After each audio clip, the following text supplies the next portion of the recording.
ka nga, Jesus. Tapat ka nga, Jesus. Tapat ka nga at di nagbabago. Tapat ka nga, Jesus. Tapat ka nga, Jesus. Tapat ka nga at di nagbabago. Tapat ka nga, Jesus. Tapat ka nga, Jesus. Tapat ka nga at di nagbabago. Tapat ka nga, Jesus. Tapat ka nga, Jesus. Tapat ka nga at di nagbabago. Tapat ka nga, Jesus. Tapat ka nga, Jesus. Tapat ka nga at di nagbabago. Tapat ka nga, Jesus. Tapat ka nga, Jesus. Tapat ka nga at di nagbabago. Tapat ka nga, Jesus. Tapat ka nga, Jesus. Tapat ka nga at di nagbabago. Tapat ka nga, Jesus. Tapat ka nga, Jesus. Tapat ka nga at di nagbabago.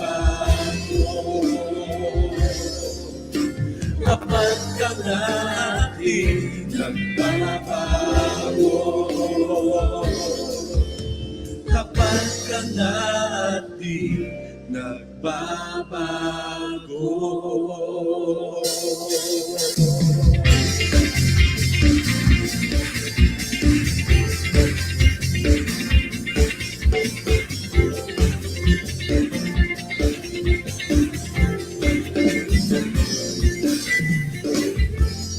Ang Panginoon ay ating pupurihin. Ang Panginoon ay ating dakilain. Walang katulad ang pag-ibig niya. Siya'y laging tapat, walang kapantay ang Panginoon. Sa ating buhay, dakila siya, dakila siya, dakila siya, dakila siya. Ang Panginoon ay ating pupurihin. Ang Panginoon ay ating dakilain. Walang katulad ang pag-ibig niya. Siya'y laging tapat, walang kapantay ang Panginoon. Sa ating buhay, dakila siya, dakila siya, dakila siya, dakila siya. Kahit maglaho ang buong mundo, tanging si Jesus ang sandigan ko. Dakila siya, dakila siya, dakila siya, dakila siya, dakila siya, dakila siya, dakila siya, dakila siya. Mahal kita, Panginoon. Mahal na mahal kita, Panginoon. Kailan ay di tayo pagkabalik, pagkat sa piling mo'y langit. Mahal na mahal kita, Panginoon. Habang buhay, mapuputihan ka. Habang buhay, maglilingkod sa'yo. Habang buhay, pag-ibig ko sa'yo'y iaalay. Mahal na mahal kita, Panginoon. Mahal na mahal kita, Panginoon. Kailan ba'y di tayo makabalik, pagkat sa piling mo'y langit. Mahal na mahal kita, Panginoon. Habang buhay, mapuputihan ka. Habang buhay, malilingkod sa'yo. Habang buhay, pag-ibig ko sa'yo'y iaalay. Habang buhay, mapupurihan ka. Habang buhay, maglilingkod sa'yo. Habang buhay, pag-ibig ko sa'yo'y iaalay. Mahal na mahal kita, Panginoon. Mahal na mahal.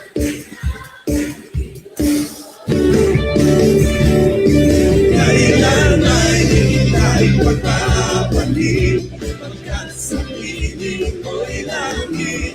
Mahal na mahal kita, Panginoon.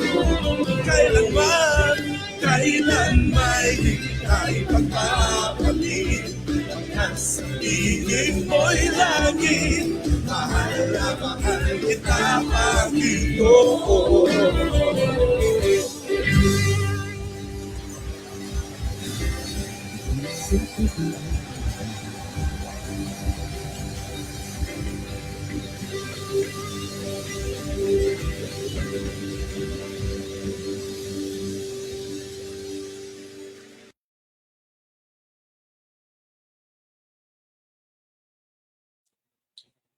Amen, amen. Isang mapagpalang gabi po sa inyong lahat. Purihin ang Panginoon. At ngayong gabi tayo ay niloob na naman ng ating Diyos na magkasama-sama at makapag-aral ng kanyang salita. Sa buong maghapon na dumaan, tayo ay binigyan niya patuloy ng kalakasan upang magampanan natin ang ating mga trabaho, tungkulin, personal na gawain sa tahanan.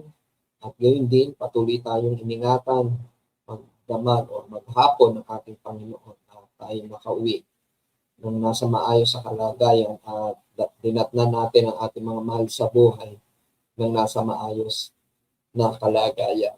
Isang mapagpalang gabi po sa inyo lahat. Purihin ang Panginoon. Ngayong araw ay May 20, 2026. So napakabilis ng panahon. Ilang araw na lamang. Tatapos na ang buwan ng Mayo. At papalapit na ng papalapit yung ating church 34th anniversary.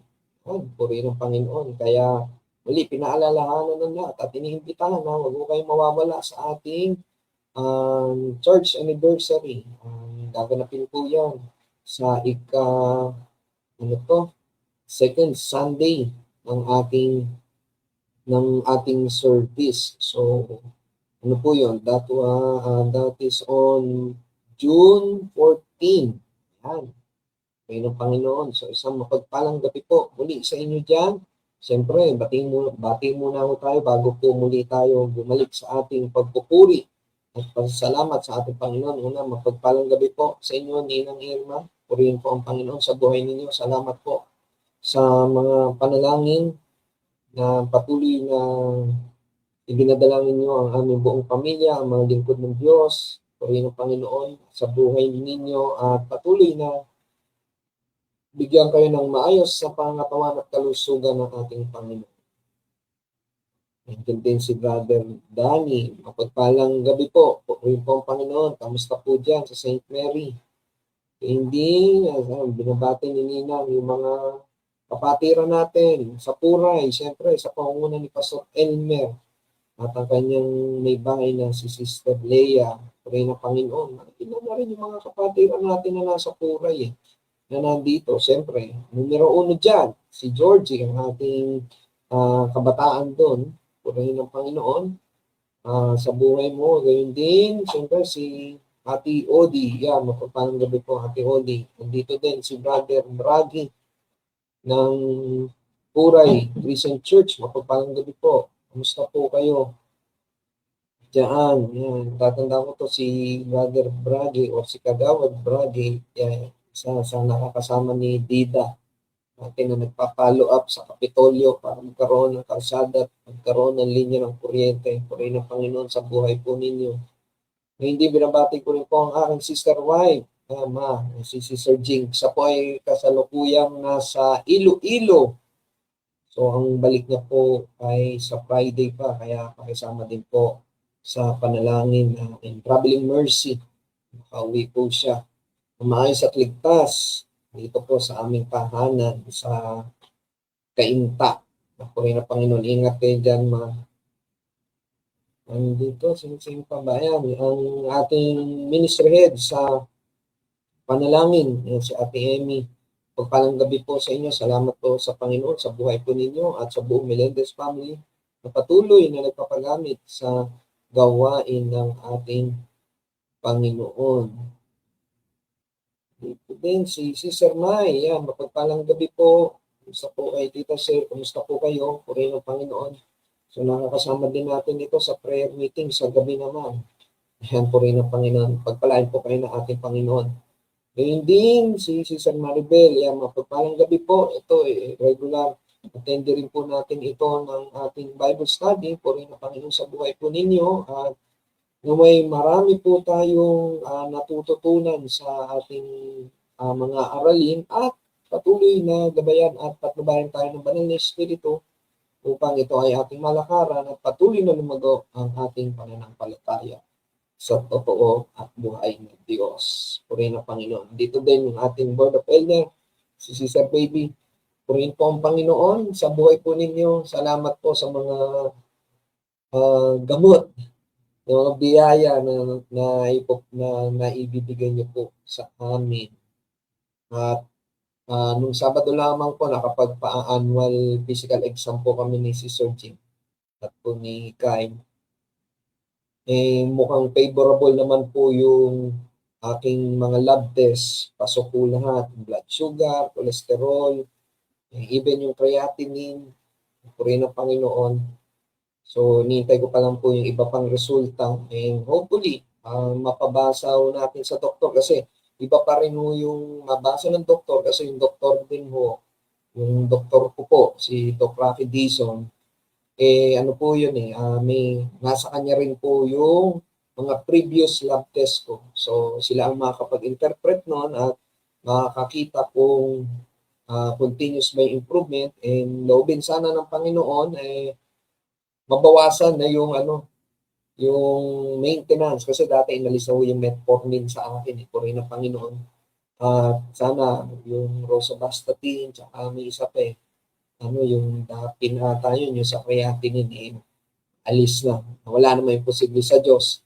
Pero sabi nga, di ba, nasa Diyos ang awa, nasa tao ang gawa, kaya dapat din tayo ay maging disiplinado sa ating mga kinakain. At sabi nga, kilos-kilos din pag may time. So, yan.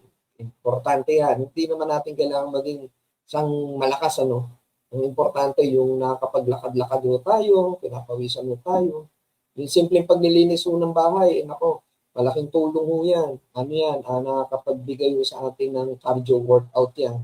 Yung simpleng pagpapanik panaog sa hagdanan, napakalaking bagay ho yan. Siyempre, sa mga may nakatatanda sa atin, hindi naman mo natin kailangan talagang ibigay ang todo-todo. Basta kung ano lang mo yung kaya at pag medyo hiningal na tayo, kaya ho tayo. Pakiramdaman din mo natin yung ating mga katawan. Tandaan mo natin, iba po, magkaiba po yung pagiging healthy sa pagiging physically fit. Kasi pwede kang healthy ka, pero hindi ka naman physically fit. Ibig sabihin, yung physical na pangatawan mo, maaaring maayos ang mga blood chem mo, cholesterol mo, creatinine level, uric acid mo. Pero kung wala ka namang ehersisyo, darating din ang time, hindi ka rin magiging healthy. At kung physically fit ka naman, ibig sabihin, malakas ka, lalo na yun sa mga nasa edad na bata-bata o yung mga kabataan, hindi rin mo tayo pwede maging complacent.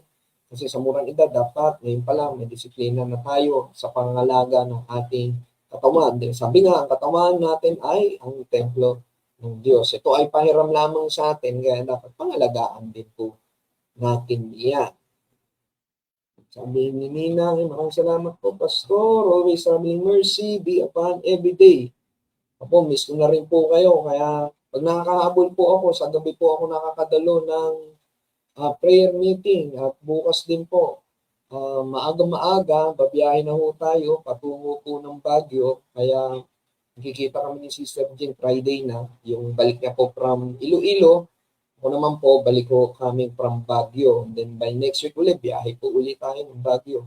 Kasi ang pinakamalapit na binabiyahe ko na po ngayon ay Bulacan, yung sa Philippine Arena sa Santa Maria hanggang sa North Sagaray.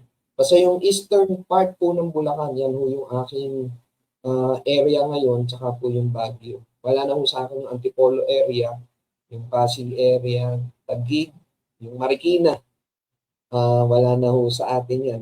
Reassign ho tayo sa muli, malayo. Pero po rin ang Panginoon, dahil kahit anong layo ng biyahe, alam ko, kasama ko ang Diyos. Samahan niya ako at iniingatan. Dahil yun ang kanyang pangako sa atin. Di ba po? Hindi na tayo iwan o pababayaan. So mapagpalang gabi din po. Ayan. Ang From Puray Christian Church. Ayan. Salamat sa inyong pagtungay sa ating gawain. Bumabati si Nanay Soli. Sa mga kapatiran sa Piso Harvest at ganti sa Puray. Nanay, nakabalik na po ba kayo kami from your vacation? Salamat sa Diyos. At nagkakaroon kayo ng pagkakataon at oras na magkasama-sama. No? Tama po yun. There's a time for everything. At hanggat may kalakasan mo tayo, tayo po sa pamilya, we have to create a happy moment. Sabi nga, di ba? Kung saan ka masaya, doon ka. Pero yung pagiging masaya, dapat be responsible enough. Kasi minsan nagagamit po yung salitang yun na kung saan ka masaya, doon ka. Paano kung nagbibigay kasiyahan sa kanya ay kasalanan? Hindi naman ho tama yun. Kaya nga tayo bilang Kristiyano, kung saan tayo masaya, na merong pananampalataya at responsibilidad. Ibig sabihin, nagiging masaya tayo kasi nasa katuwiran ho tayo. Amen po ba? Ayan, kaya dapat pinaplano yung mga family gathering or outing. Kasi hindi ho natin alam ang bukas. Kaya everyday is a blessing. Kaya kung may pagkakataon na magkasama-sama, parang sa church, last Sunday, nagkaroon ng pagkakataon na magsama-sama ang mga kalalakihan, nagkaroon ng fellowship. Kahit ilan lang ho kami, magandang umpisa na ho yun. Gayun din ang mga kababaihan, nagkaroon din ho ng women's fellowship, nagkausap-usap, nagkasharingan sila. At may mga plano rin silang napag-usapan. Gayun din ang mga kabataan. Ang kabataan talagang very active yan sila yung regular na nagkakaroon ng fellowship. So, importante po yun na kasama po yun sa turo ng ating Panginoon na huwag mo natin palampasin yung pagkakataon na magkaroon tayo at magkasama-sama sa gawain ng ating Panginoon. Sabi sa pangingatan po kay ni Lord. Salamat po kayo din po at buong Mendoza family. Dito din si Sister Imelda, purihin ng Panginoon po sa buhay po ninyo. God bless po ang buong Makaranas family. Kayo po ba ay nasa Pangasinan pa rin po? So, ingatan po kayo ng Panginoon diyan at ako medyo alam ko ang Pangasinan, isa yan sa probinsya na talagang pag tag-init, mainit, lalo-lalo na sa Dagupan. Saan po ba kayo sa Pangasinan? Ayan. Purihin po ang Panginoon. God bless po. Regards din po sa inyong anak, kay Brother Jomel. Purihin ang Panginoon. Salamat. Amen. God is good all the time. Ninang. Then si Ate Aster, mapagpalang gabi po sa inyo dyan sa Dubai. Ingatan po kayo ni Brother Ivan at siyempre gayon din, alam natin na nasa malayong lugar din sa inyo si Brian, pero madalas po kami magkita sa SM. Parang may routine eh. Ang after ng church, doon kami nagkikita. Parang bibiroan nga eh, parang taga SM na daw kami. At nagagala-gala din sila doon. Kami rin ho, after ng church, doon kami tumutuloy. Kasi nga po, doon na kami nanananghalian. Siyempre, as usual, para magpalamig. Purihin ng Panginoon. Sabi ni Nanay Soli, nakauwi na po sila kagabi. Yan, salamat sa Diyos, traveling mercy. God is good all the time. Tama po yan. Yan, purihin ng Panginoon. At bago tayo mag-umpisa, siyempre po, tayo po muna muli ay umawit ng awit ng pagsamba sa ating Panginoon, sa kanyang kabutihan, sa buong araw na nagdaan, sa buong linggo, at sa mga paparating pa, lalo na sa oras ng ating Bible study na siya ang mapapurihan, maparangalan at maluwalhati sa ating gawain ngayong gabi.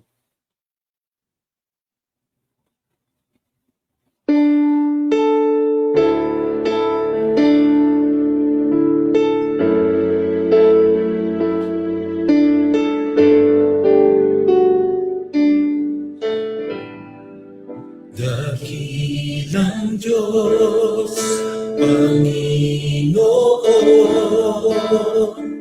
wala nang hihigit sa'yo, wala nang hihigit sa'yo, lagi kang papupurihan, buong pusong pasalamat sa wagas mong pagmamahal.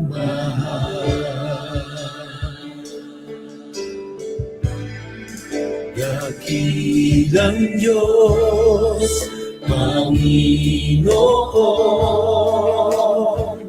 wala nang hihigit sa'yo, wala nang hihigit sa'yo, lagi kang papupurihan, buong pusong pasalamat sa wagas mong pagmamahal.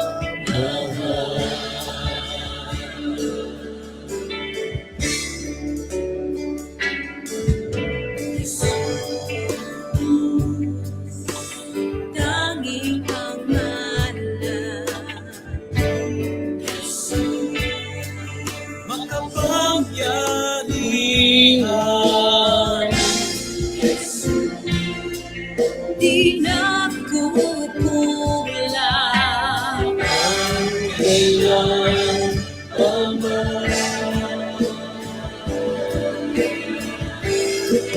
Dakilang Diyos, Panginoon,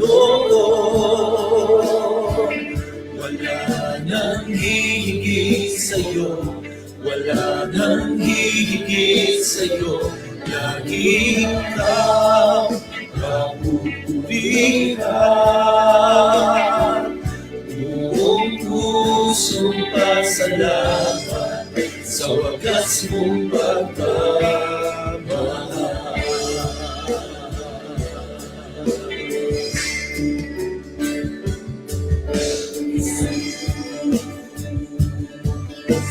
Kapayapaan,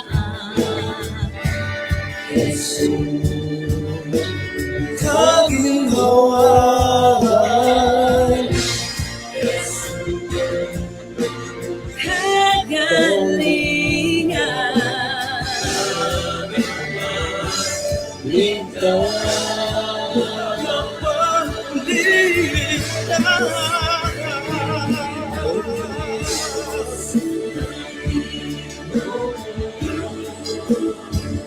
wala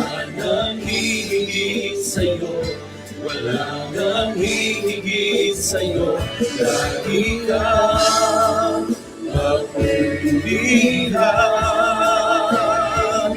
Buong pusong pasalamat sa wagas mong pagmamahal.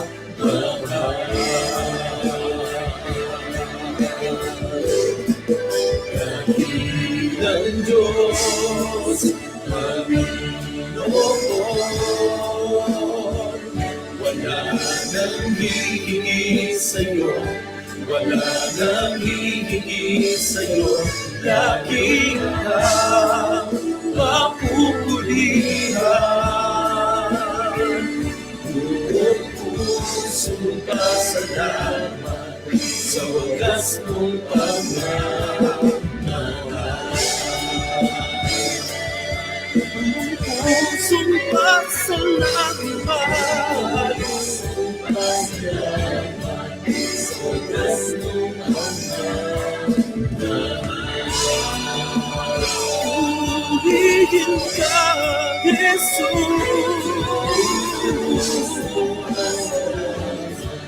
Sa wagas mong pagmamahal.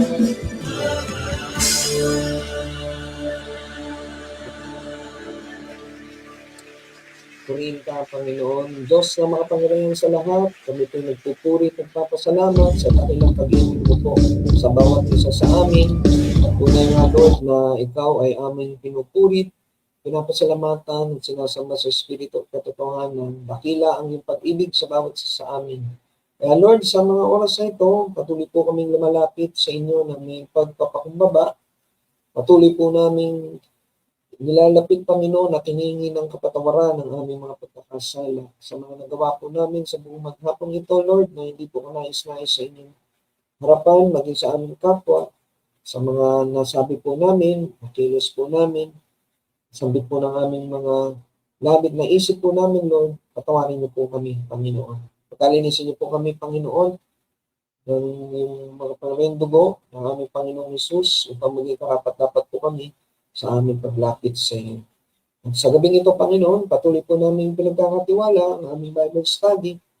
Dalangin po namin, Panginoon, na malaking kumilos ang banal na Espiritu at patuloy na bigyan ng karunungan at katalinuhan ng bawat isa na kasama namin sa mga oras na ito at sa mga kapanood nito, Panginoon, na maunawaan nila ang mga salita mo na aming pag-aaralan ngayong gabi. Nakita namin, Panginoon, ang buod nito, ang nilalaman nito, Panginoon, sa aklat po ng unang Korinto, ang Kapitulo 15, Panginoon, na makita namin ang aral na ipagkakalog nito sa amin. Dalangin namin, ito ay makara namin, maisapamuhay po namin, Panginoon, sa at gayon din sa pagkilalago ng aming pananampalataya sa iyo. Gayon din ang iyong lingkod, Panginoon, sa iyo lamang po ako dumidepende, hingi ng karunong katalinuhan, katapangan, upang mapangunahan ang mga kapatiran sa pag-aaral ng salita ng may pag-ibig. Ngayon din, Panginoon, dalangin namin na maayos ang daloy ng kuryente, daloy ng internet, Panginoon, upang maisakatuparan ang gawain nito ang pag-aaral ng iyong mga salita. Ito po ang aming panalangin na may pasalamat sa tayong pangalan ni Jesus, lahat ng nagsabi ng Amen and Amen. Sige po, type po dyan. Amen. Muli, isang mapagpalang gabi po sa inyong lahat. Mapagpalang gabi kay Sister Demalyn sa Puray. Salamat po sa inyong pagtunghay. Nakita ko rin kanina sa mga kabataan ho natin, si Brother Francis. Dito din kasama niya ang kanyang nanay, si Sister Jean. Regards po kay Ashley at kay Brother Frank. Hindi tayo nakikita pag Sabado. Kasi nakaraan Sabado, hindi rin ako nakapag-bisikleta eh. So, gayon din, salamat din sa buhay ni Brother David. Nakita ko, andito rin siya nakatunghay din siya. Isang mapagpalang gabi po sa inyong lahat. At tayo po ay tutungo na sa ating aralin na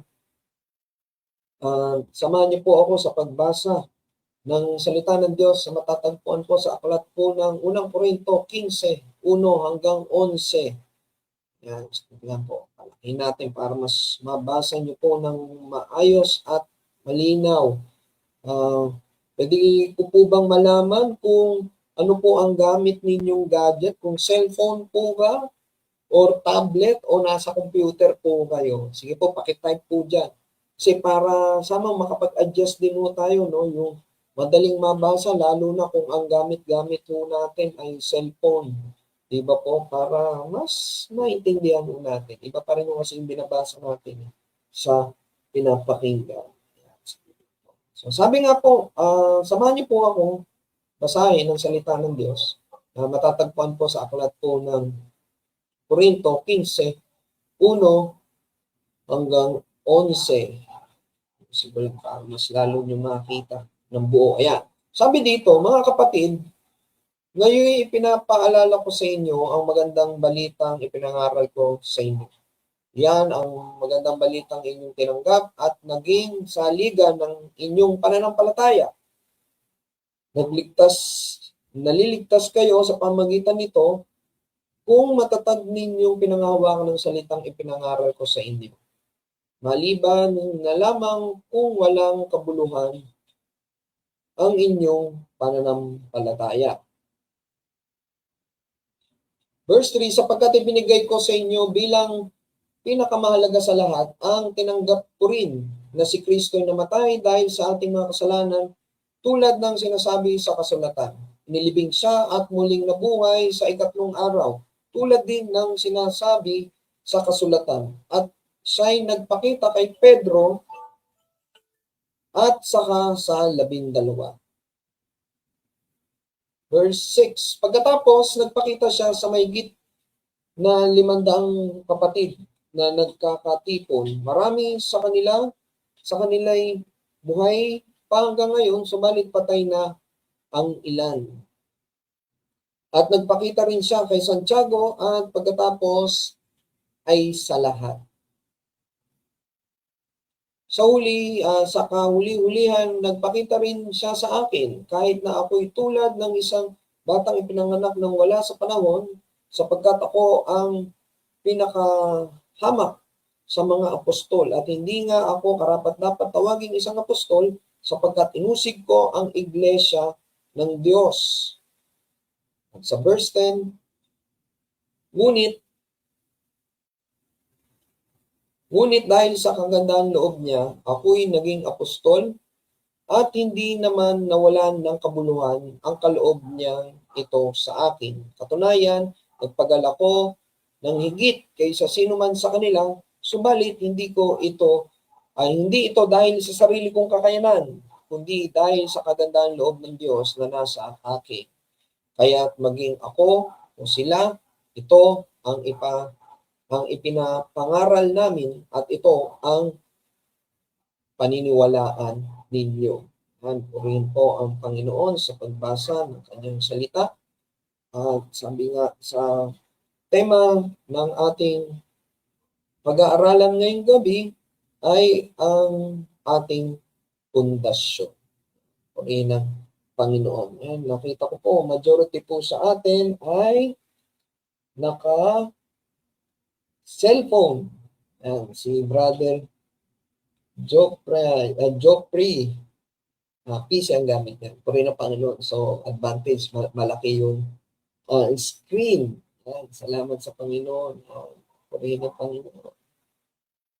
Ayan, sabi nga po sa ating binasa, ang tema po natin ngayong gabi ay ang ating pundasyon. Siyempre, sino ba ang ating pundasyon? Ang pundasyon natin, kung babasahin niyo po sa Magandang Balita Bible, yung pamagat po nung binasa natin ay ang muling pagkabuhay ng ating Panginoong Jesus. Ayan. Sa ating nabasa kanina, sa verse 1 to 2, sinabi po doon na ang ebanghelyo ang kapangyarihan ng Diyos para sa kaligtasan ng lahat ng sumasampalataya sa Kanya. Kaya nga sabi po sa Roma 1:6, hindi ko ikinahihiya ang magandang balita sapagkat ito ang kapangyarihan ng Diyos para sa kaligtasan ng bawat sumasampalataya, unay sa mga Hudyo at gayon din sa mga Grego. Tayo po bilang Kristiyano, napakahalaga para sa atin na malaman ang tunay na ebanghelyo at ang nilalaman nito dahil ito ang pundasyon ng ating pananampalataya. Sa mundong ating ginagalawan, napakadami ho ng mga pangyayari, hindi lamang sa ating bansa, sa buong mundo, lalo na po sa politika, di ba po, nag-uumpisa na naman, nakikita ko sa social media, sa mga kapwa natin mananampalataya, nagkakaroon na naman ng dibisyon kasi nga daw yung gobyerno natin, ginagamit pa ang salita ng Diyos. Sinasabi pa na ang pananampalataya nila kay Kristo, tayo po, ang role ho natin, ipanalangin ho natin sila. Dahil kasi ang dami, may mga balitaktakan na ginagamit ang salita ng Diyos, keso ganyan, keso ganito, pero hindi naman daw ginagampanan ng tungkulin. Tandaan mo natin, may final say pa rin ho ang ating Panginoon. Lahat ho tayo. Kasama ho ako doon. Yung mga senador ho natin, mga congressman ho natin, yung presidente, yung vice president, lahat ng mga nakapwesto sa gobyerno ho natin, lahat ho tayo magsusulit sa Diyos. Kaya kung ano man ho yung nakikita natin kamalian sa kanila, pagsusulitan din ho nila sa Diyos yan. Dahil tayo rin naman ho, may mga pagkakamali din, pero salamat sa Diyos, habag at grasya niya, sa patnubay ng banal na Espiritu, sa ating pag-aaral ng salita ng Diyos, mas nalilinawan tayo na makapamuhay kay Kristo ng naayon sa kanyang katuruan. Tama po, hindi naman nung tayo ay naging Christian, automatic, naging banal na tayo o nagbago tayo, di ba po? Day by day, kumbaga, sa habag at grasya ng Diyos, unti-unti, yung mga dati nating maling gawi, nawawala na, di ba po? At naisa sa pamuhay na ho natin. Marami ho sa atin, yung iba, ng mga kapatiran natin, sobrang init sa Panginoon nung nakakilala. Dumating ang pagkakataon na wala. Bakit? Kasi naging mababaw yung kanilang pundasyon. Mas maaring hindi nila naunawaan o naintindihan maigi at parang ang dating yung sinasabi nga ho natin na nadala ng bugso ng damdamin. Yung init na makilala ang ating Panginoon, talagang dire-diretso. No? Yung parang tatanda ko, sabi nga ni Pastor sa atin o ni Bishop Celso na yung nagiging yung faith natin nagiging reckless na minsan hindi natin namamalayan yung faith natin, nadideceive din tayo ng diablo na akala natin yung ginagawa natin talaga makakapag-glorify kay Lord. Naglilingkod tayo sa Diyos, inuuna natin ang gawain, pero meron na rin pala tayo napapabayaan, yung ating pamilya, yung ating trabaho. Di ba po, ang Diyos, sabi nga, ang Diyos ay ang Diyos ng kaayusan. So, kung ang Diyos ang ating pinaglilingkuran, bibigyan tayo ng wisdom ni Lord kung paano natin mababalanse lahat. Tama na unahin natin ang gawain o ang kaharian ng Diyos kasi lahat naman ng ito ay ibibigay sa atin ng Diyos. Pero dapat maging maingat din tayo na ma-discern natin kung ang ginagawa pa rin ba natin ay para sa Diyos. O baka naman kaya natin ito ginagawa dahil gusto natin yung palakpak ng tao o yung papuri ng mga tao sa atin, hindi sa Diyos. Kaya tayo bilang Kristiyano, salamat sa Diyos, magkakasama tayo ngayon kasi napakahalaga na malaman natin ang tunay na ebanghelyo at ang nilalaman nito dahil ito ang ating pundasyon ng ating pananampalataya. Tungkol ito sa walang kamaliang buhay, malupit na kamatayan at maluwalhating muling pagkabuhay ng ating Panginoong Hesus. Kaya ngayong gabi, titingnan natin kung bakit mahalaga ang muling pagkabuhay ni Kristo, hindi lamang sa pangaral natin ng Ebanghelyo o pag-aaral natin ng Ebanghelyo, kundi sa ating paniniwala. Kaya una, ano po yung una nating makikita? Nakita natin dito, ang muling pagkabuhay ni Kristo ay mahalaga sa Ebanghelyo. Sabi po sa verse 3-4, sapagkat ibinigay ko sa inyo bilang pinakamahalaga sa lahat na tinanggap ko rin na si Kristo'y namatay dahil sa aking mga kasalanan tulad na sinasabi sa kasulatan. Inilibing siya at muling nabuhay sa ikatlong araw tulad din ng sinasabi sa kasulatan. Ang ating Panginoong Hesus ay namuhay ng hindi kailanman nagkasala at namatay bilang isang sakripisyo. Dahil sa kanyang walang kamaliang buhay, sa pagbuhos ng kanyang dugo at kanyang kamatayan, maaari tayong mapatawad sa ating mga kasalanan sa kanyang kamatayan. Maaari tayong patawarin ng Diyos Ama na nasa langit sa ating mga kasalanan at maalis sa atin ang kaparusahan nito. Ang kanyang muling pagkabuhay ay mahalaga at kinakailangan sa ating pananampalataya. Parang iyon yung pinaka climax nung pagparito ng ating Panginoong Hesus, yung pagiging tao niya, yung pagkakatawang tao niya. Di ba po? Tapat ang Diyos sa pagtupad ng kanyang mga pangako. Pinakita rin yan na muling pagkabuhay na tayo ay sumasampalataya at sumusunod sa buhay sa buhay na Diyos. Walang iba kundi ang ating Panginoong Jesucristo. At tunay ng may buhay na walang hanggan dahil tayo rin ay muling mabubuhay. Kaya kung tatanungin mo tayo, no, paano nga ba tayo nabibigyan ng kalakasan ng katotohanan ito habang ikay naniniwala o nananampalataya at naghahayag na ebanghelyo? Alam niyo po, sa makamundong pananaw, ang expectation mo kasi natin, parang dapat umaayos ang buhay, lalo na, sabi nga, kung buhay talaga ang Diyos mo, dapat hindi ka pinababayaan ng Diyos mo. Pero tayo po kasi biglang mananampalataya ni Kristo, ang pinangahawakan natin, ang pundasyon natin, yung buhay na walang hanggan na ipinagkaloob sa atin ng ating Panginoong Hesus. Yung pagtubos niya sa ating mga kasalanan. Na hindi man ho natin maranasan dito sa lupa, yung inaasam-asam nating kaginawahan sa buhay natin dito, pero ang dapat na inaasam-asam natin, yung buhay na eternal. Na dumating man ang pagkakataon, hindi man sa buhay ho natin dito sa mundo, kung hindi man loobin ni Lord na hindi natin maranasan yung rapture, pero darating ang time, lahat tayo babangon muli at magkakasama-sama, sama ng mga nauna na sa ating mga mahal natin sa buhay, mga kapatiran, na magkikita-kita ho tayo doon sa buhay na walang hanggan, sa paraiso, kasama ang ating Panginoong Jesus. Ito yung pangalawa, muling pagkabuhay ay isang makasaysayang pangyayari na pinatotohanan ng mga saksi. Alam niyo po, hindi ho hearsay yung muling pagkabuhay ng ating Panginoon. Kasi kayang patotohanan yan at napatotohanan yan ng mga maraming saksi. Kaya nga ano yung saksi natin ngayon? Yung salita ng Diyos, yung ating Biblia.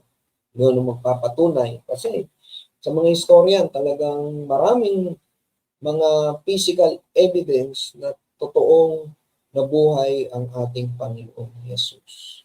Kaya nga isa sa Kristiyano, parang pangarap, kung lulubin ng Diyos, tayo makapunta doon sa Israel, doon sa mismong nilakaran ng ating Panginoon.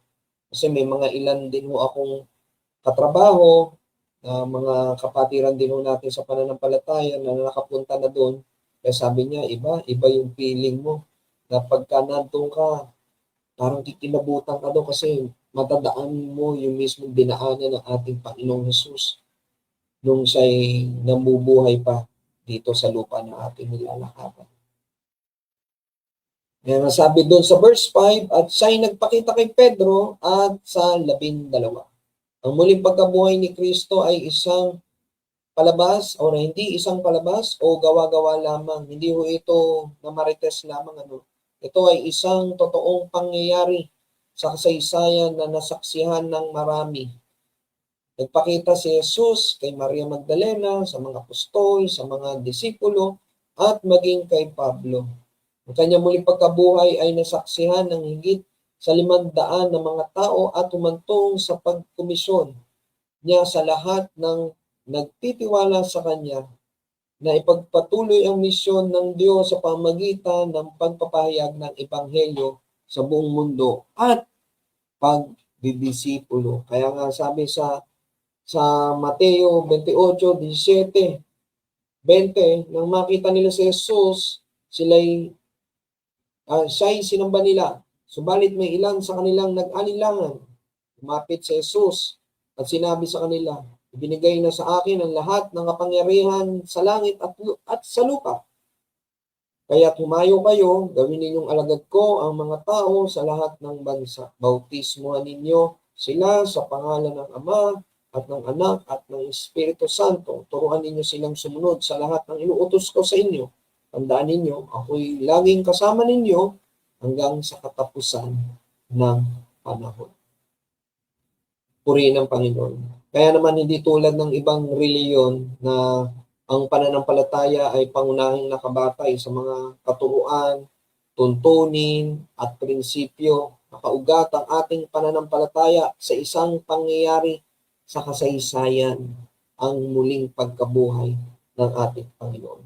Kaya nga po, tama po no, na tayo ay dumadalo sa mga ganitong gawain kasi ito ay nakakapagpatibay ng ating pananampalataya. Ito ay part na yung pagdi-disciple po sa atin, lalo na ng ating mahal na pastor.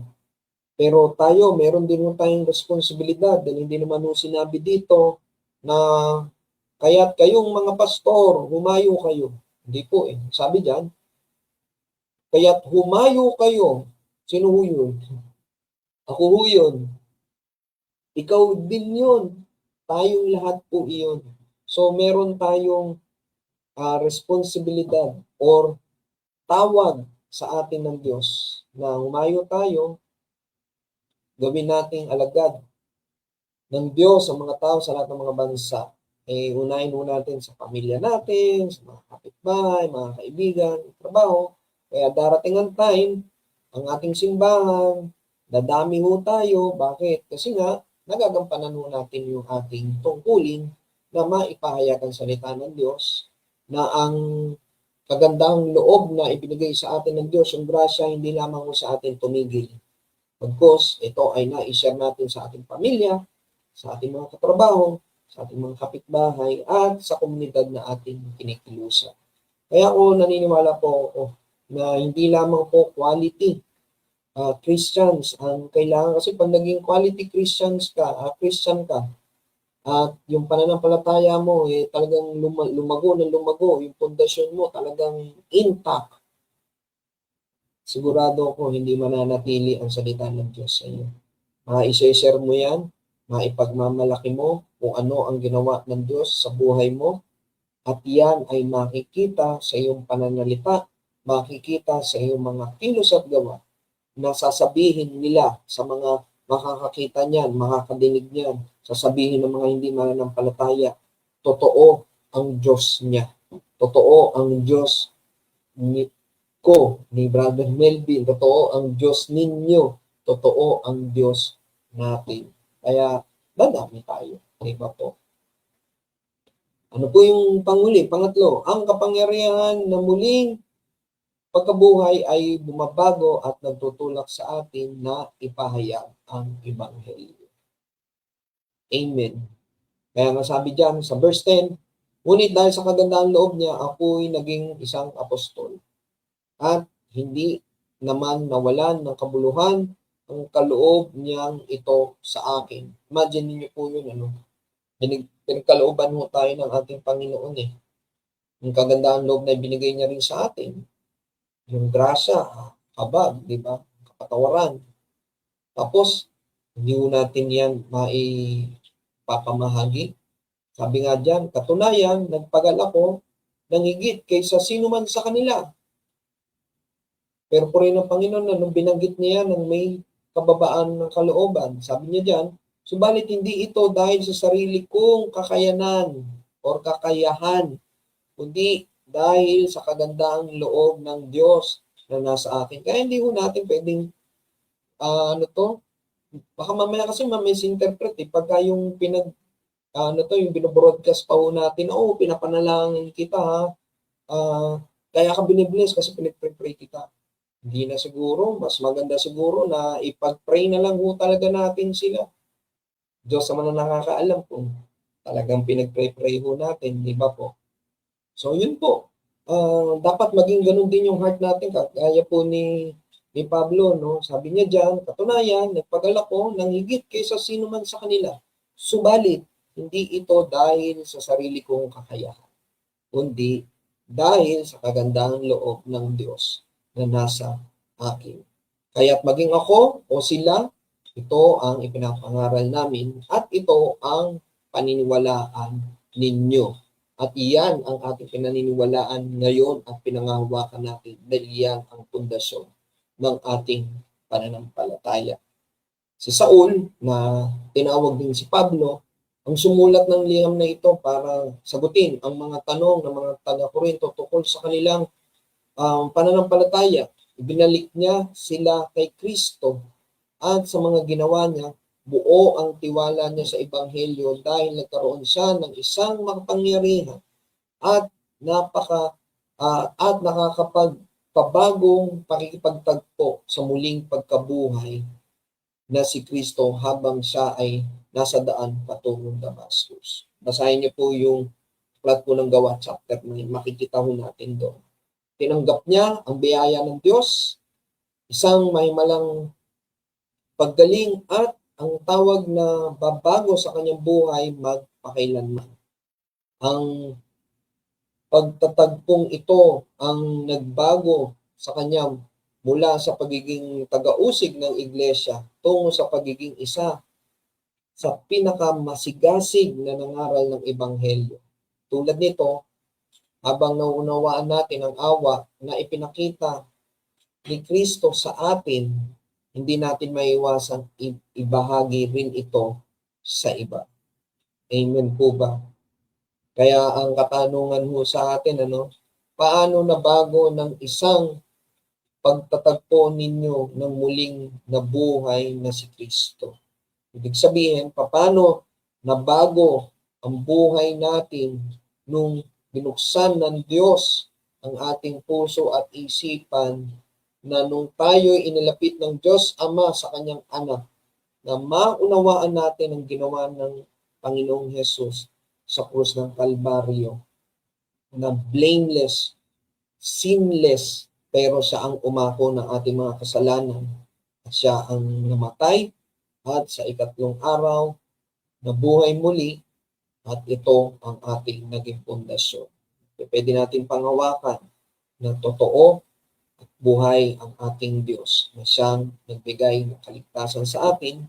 Kung darating ang pagkakataon, ang tamang panahon na tayo ay magkakasama-sama sa buhay na walang hanggan. Kaya wag po tayo mag-alinlangan kung ano man po yung nangyayari ho sa paligid ho natin, sa bansa ho natin. Dahil hindi ho tayo pababayaan ng Diyos. Maaring dumaan tayo sa mga paghihirap, katulad ng panahon natin, di ba, sobrang init. At salamat sa Diyos kasi bandang hapon, umuulan, tiyak na naman. Dahil normal ho sa ating reklamador. Pag umuulan naman, grabe, ayun na naman, sobra-sobra naman ng ulan, baha.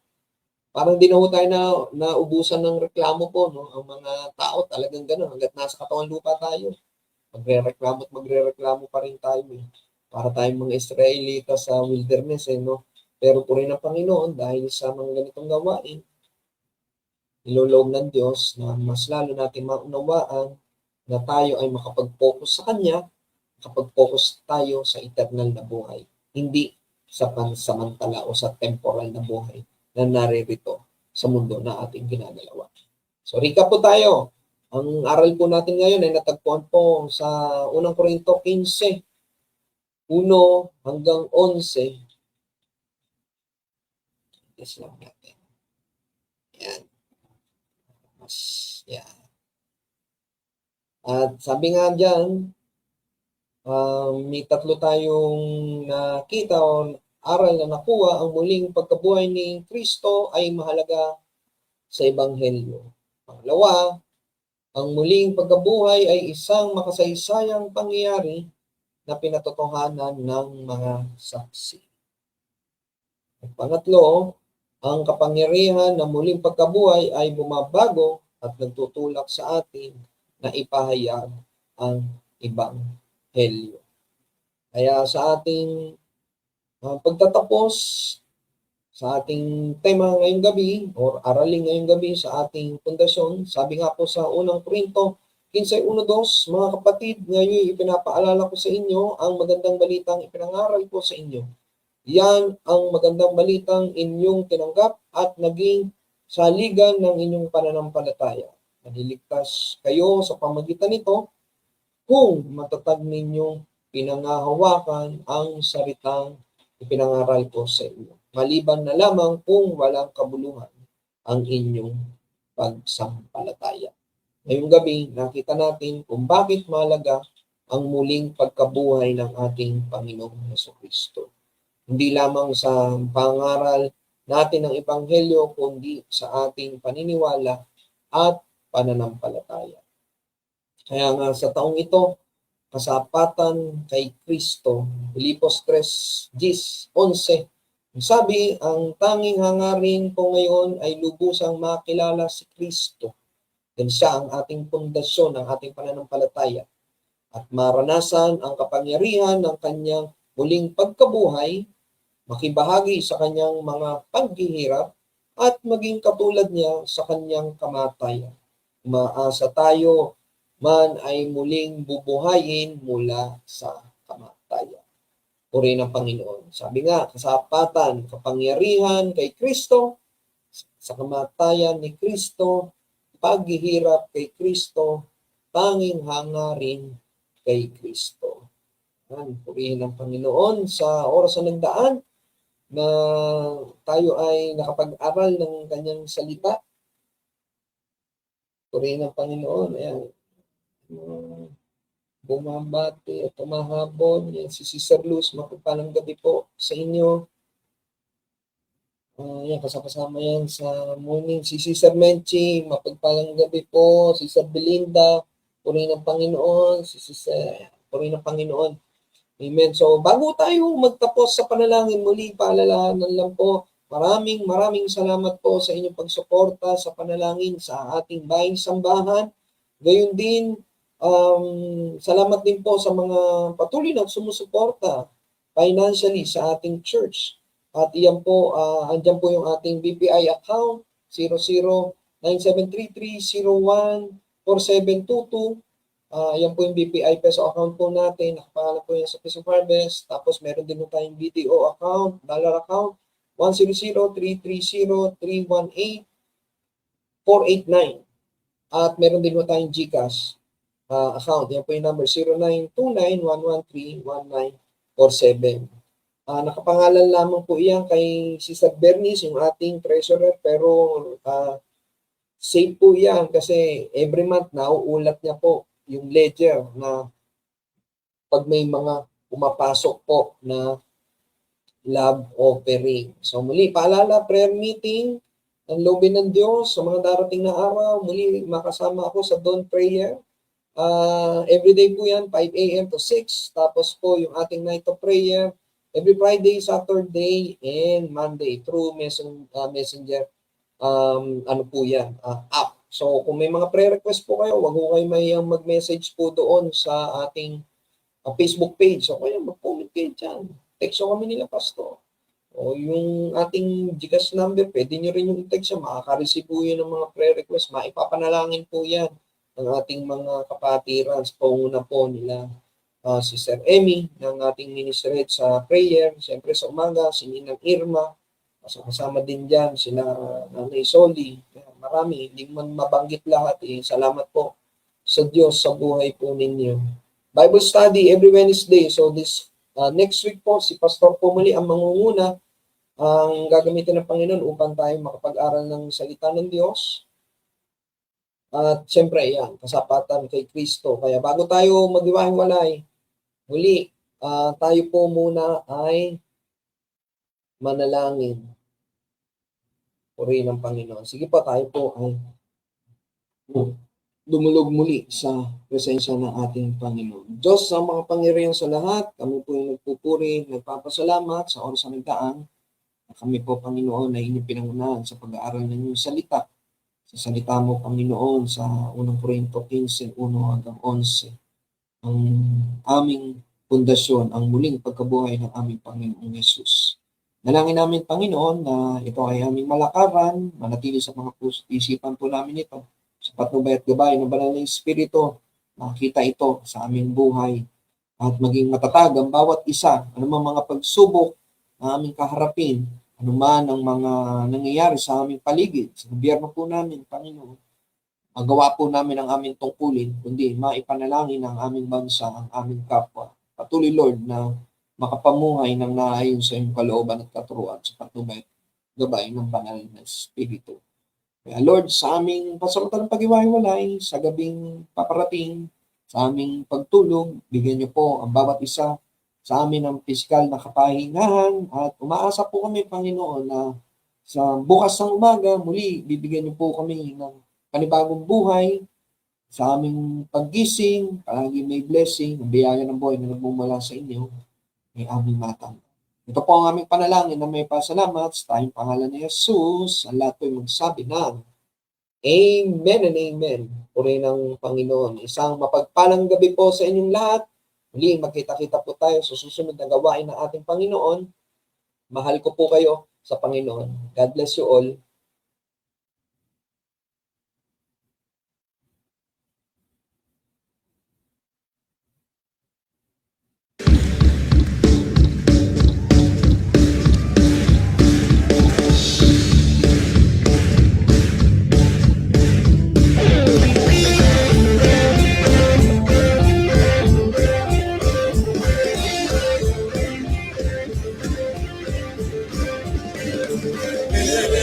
El Shaddai, El Shaddai, El Shaddai, El Shaddai. Diyos na dakila, Diyos na tapat, higit pa sa sapat. El Shaddai, kataas-taas ang Diyos. El Shaddai, El Shaddai,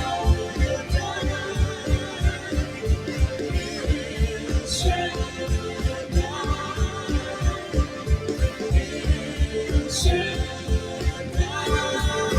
makapangyarihan, mapagmahal, pinagkukulan.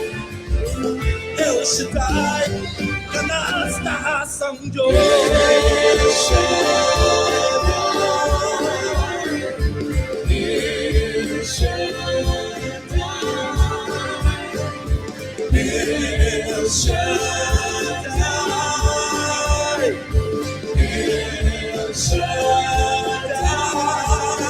Nagpapagaling, nagbibigay, tanging sandigan. El Shaddai, kataas-taas ang Diyos.